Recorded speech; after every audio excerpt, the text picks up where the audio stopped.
done for the community and legislature. What she didn't mention Oh, is, sorry, didn't during mention. my 16 years in the legislature, she was down there as a volunteer. So, she would help out with, she knows how the legislature works. She knows how to put legislation in. She worked with the scholarships. She helped the found. We had a situation where she's an organizer and she's smart. A lot of people don't realize how smart she is. The Senator, J.B. James, and the two other delegates, we all give out scholarships.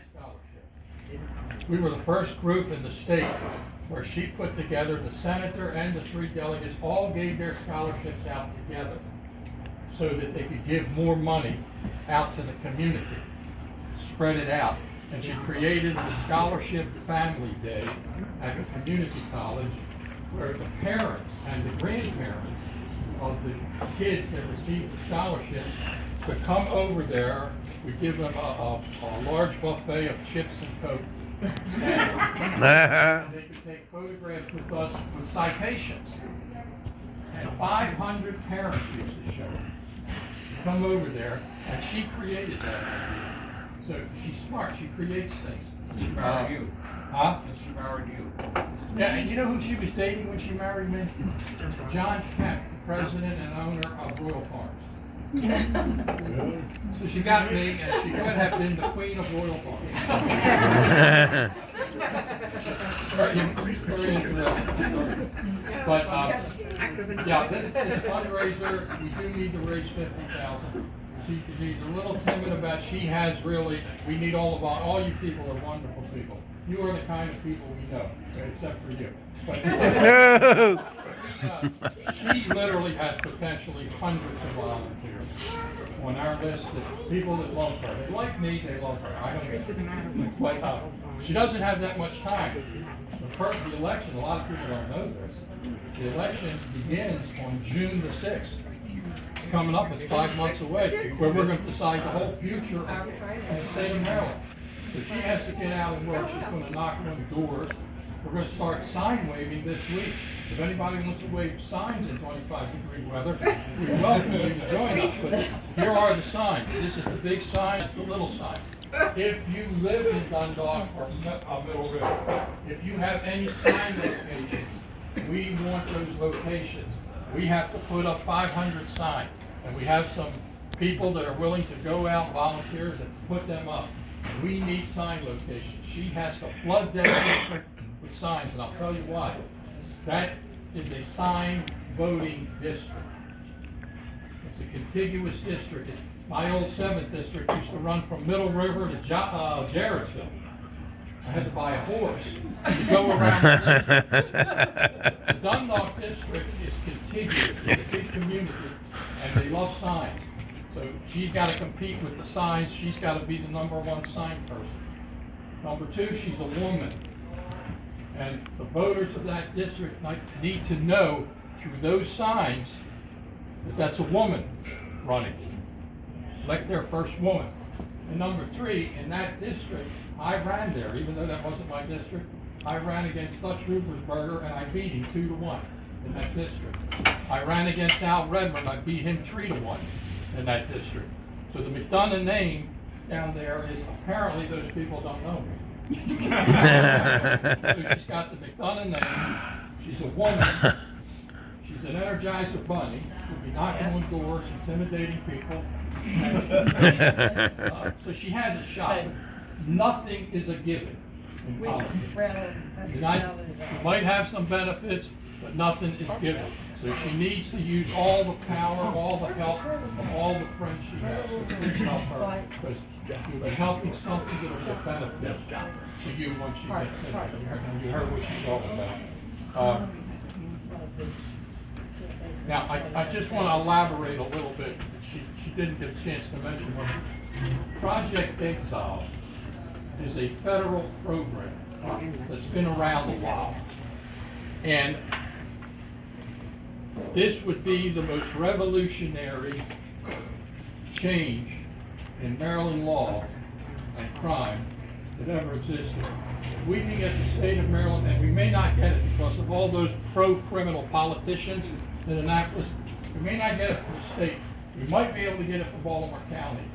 And if we can't get the pro-criminal politicians like Balchester, we might be able to get Joe and Johnny and get it on the ballot where we can vote for it. But Project Exile means that if you commit a murder, you're automatically waived to the federal government. The U.S. attorney will prosecute you, not the local attorney. Federal tax money will prosecute you, and they have the death penalty and no parole at the federal level. So if your butt gets convicted because you committed a murder in Dundalk, you're getting the death penalty. Or you're going to jail in Wyoming where your mama can visit you. So this Project Exile that she's talking about is going to be huge. It'll be on the front page of the Baltimore Sun.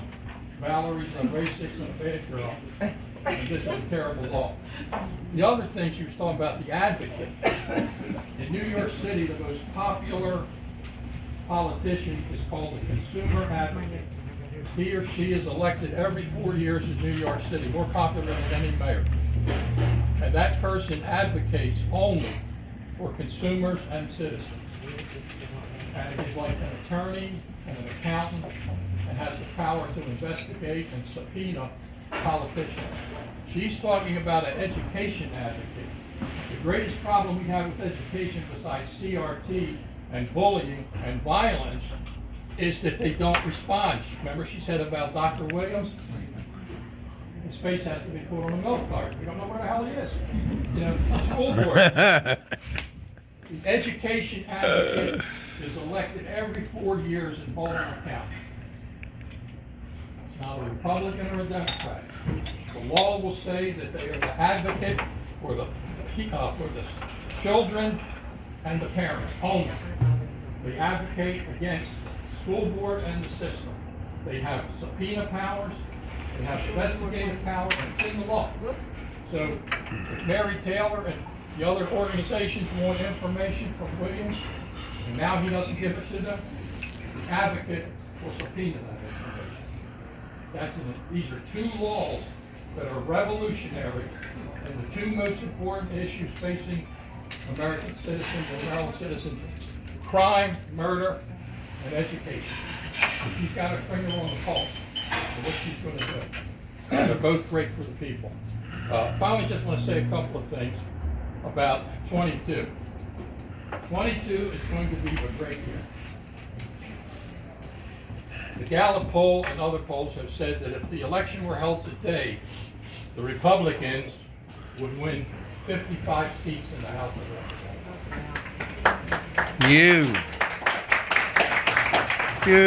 We are taking back the House and the Senate. Now, at that point, after doing that, Pelosi, the squirrel, will be history. We won't have to read about or hear about or look. And I think Dr. Hill did some work for her, too. 22 seems a little. Just a little. I think Dr. Hill's mother, who was also 22. We are going to win both seats. And then in 23, we can impeach Biden. Yes. Yeah!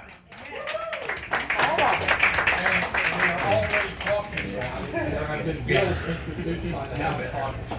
So they're going to take a look at that. And here's why the Democrats have destroyed their party. The old-fashioned Democrat Party is done. Under Obama and before Obama, they brought a Trojan horse into their party. It's no longer the party of Lyndon Johnson or even Bill Clinton. It's in the House of Representatives, there are 205 Democrats. 100 of them are part of the Progressive Caucus. That means they're communists. Half of them are socialists. They brought it upon themselves. All over the country, in 23 congressional Democrat districts, old-fashioned Democrats are being challenged in the primary by socialists. They have destroyed and lost their party. Within the next 5 years, the old-fashioned Democrat Party will be history, and it will be the new Socialist Democrat Party. Now, under present conditions in America, it's about 40% Republican voters 40% Democrat voters and about 20% independents and undecided. After 22, it's going to be 45% Republicans and 35% Socialist Democrats. And that will continue to go down. No matter what you hear on CNN or any place else, the Democrat Party is the real party that's in trouble.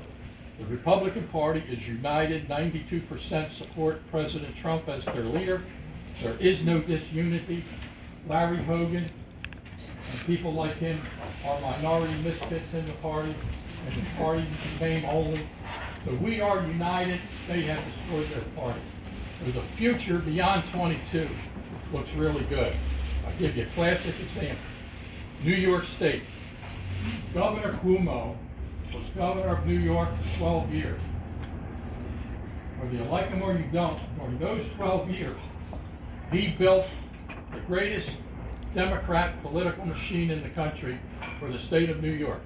He kept getting Schumer elected, re-elected, got a lot of Congress people elected in New York because a governor has the power to build jobs and build political machines. A senator doesn't have that power. Example is Maryland, Hogan. Hogan was governor for 8 years and didn't do crap. Didn't do anything for the Republican Party except hurt it. But Cuomo built the old-fashioned Democrat Party in New York. The Attorney General of New York, Letitia James, is a socialist elected by George Soros. She's a Democrat. What did she do? She got rid of Cuomo. A fellow Democrat she got rid of. The Democrat Party in New York State is now falling apart. It's falling apart. And there are socialist candidates running against Schumer, running against all these congressional people. So that's what I'm telling you. They are cannibalizing themselves. And that's why I have hope and faith about the future of what the Republicans. It's up to the Republicans now to put it all together, to take advantage of what is happening out there. Now, a lot of people don't realize this. I realize this because I read 24 hours a day. But you will start to realize it in 22. You'll start to see it.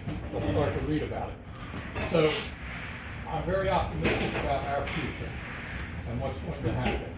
And that's, try to give you some good news because I know we get a lot of bad news. Yes, ma'am. One thing that I bring up, and I'm glad you brought up the different things that I had forgotten to speak about, was that right now down in Annapolis, when you're talking about the Baltimore County school system, there's this boy that sits on the board, and this boy is 17 years old. On the Board of Education. On the Board of Education, and he's the one that's talking about all this. He's the one that is talking about CRT and everything that's wrong with the Baltimore County schools. Well, now there's a bill in Annapolis where they want to make him where he can vote on the board. All right, now this kid's 17 years old. What does he know? All right, he's had many life experiences. But he will be a voting member. You will end up paying him a salary to vote on the school board. And I don't know, Joe, did you know anything about that? Have you heard about that? Yeah, we had that bill here in the county delegation. And not only does he have authority over the budget, he will have authority over personnel issues that dealing with teachers and also with students. So now you have a 17-year-old who's going to be looking at files of students that come before the board on personal issues, and he will be allowed to make those kind of decisions. He's a very dangerous young man. He worked for, what's the congressman that led the impeachment back? Jimmy Raskin. Raskin. Jimmy Raskin, whose father was actually a communist. He's a member of the Democratic Central Committee. So this idea that he's going to be some kind of impartial, he's not. He's a progressive. So you can see where this is going. And I think what their attempt is, by putting him on the board, right now there are 11 members, voting members. You put him on, that gives them 12. That'll give them then the opportunity to figure out another way to override the board on a lot of issues. Okay? So there's a purpose of what they're trying to do because they want to control the board. That's what they want to do. So I've had conversations. The good news is that I've talked to Julie Henn, who is chair of the school board, and they actually took a vote on this bill, and they voted it down. And that's the argument. I just had this discussion with Pat Young, who is the chairman of the Baltimore County delegation, and I had this conversation with him just the other day, and he got mad at me about this, but I pointed out to him, I had a bill in last year, and you told me because the board didn't support my bill, it would not pass, and I said, they voted against this bill better not come out of there. I got the feeling from him, this is not something they're going to try to do, at least this year, okay? So I don't think it's going to go anywhere, but you never know with these folks. You just never know where it'll go, but that's where we are right now. Thank you, Jeff. You mentioned the board. I want to mention something about the board. The board has 11 members of Baltimore County. 4 are appointed by the governor. Right now, we do not control the board. Our people do not control the board. Okay? And the people that we've had on the board are not very good, including Julie Henn. Forgive me. I don't know much of Julie Henn. And she's now the chair of the board. She actually violated state law along with the other board members by hiring an outside law firm at $100,000, which is not allowed, and we may be suing her. So just mention that. But there are 11 members of the board. 4 are appointed by the governor. Now, our governor, Hogan, appointed 4, and they were not very good. Typical Hogan, okay? Republican. 7 are elected. They're all up for election this year. There's 1 elected in each council district. They run in the primary in June. The top 2 vote getters then run in November for the general, and then the person who wins that becomes the school board member. George Soros is running 7 candidates, and he's going to give them $1 million to take control of this board, total control, not just control like now, but total control, so that everything, CRT, white privilege, bullying, violence, will get worse than ever, will explode. It'll destroy. We have 100,000 children in the Baltimore County school system, and we have 50,000 parents. 70% of the 50,000 parents do not vote. Okay, if they voted, we'd have a new county executive. But they don't vote, and their children are in danger, and their children's future is in danger. So, as Valerie said earlier, we worked with the coalition in Baltimore County of parents and students. We helped inform them, we did their corporate work. We also urged them to put together a PAC, a political action committee for candidates for school board. We can't have 10 of our people running in a district against 1 George Soros person, because our people will split the hell out of the vote, and Soros' person will win. We got to pick 1 candidate, and we got to raise some money for that candidate to beat Soros. So we helped them to form that political action committee. Another thing that Valerie came up with, and they are working. I'll give them credit. When they're not doing that well, you know, I mean, we should be registering those 30,000 parents, right? So we are in trouble. What good is a county or a town or a city without an education system? You know how fast families and businesses will leave this place? Won't take much time. So that's a real danger. And the Baltimore Sun will tell you nothing about it. And the television people, including my station, Fox 45, with A.P.S, who does a great job on Project Baltimore, but he hasn't even mentioned it. I talked to him about it, he refuses to mention it. The people don't know. What I just told you, they don't know.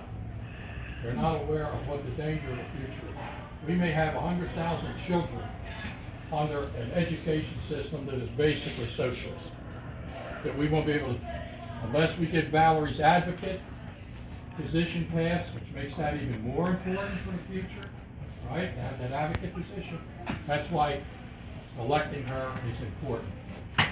She will commit to introducing that bill and fighting for it. And that can also, that's another bill, law, that can be put on the ballot, where you can vote for it in Baltimore County. If she doesn't get it through the session, it'll be up on the ballot. Petition problem. So anyway, glad you brought up that, because that's very important. So we have a lot of good news coming across America. America's future looks good. The only thing we have to worry about is that COVID is dropping rapidly. The only thing we have to worry about in March are the Russian nuclear missiles. I know you all have underground shuttles. I know we do. It's the one I go into when she starts hot. But anyway, I don't know, any questions? I know you all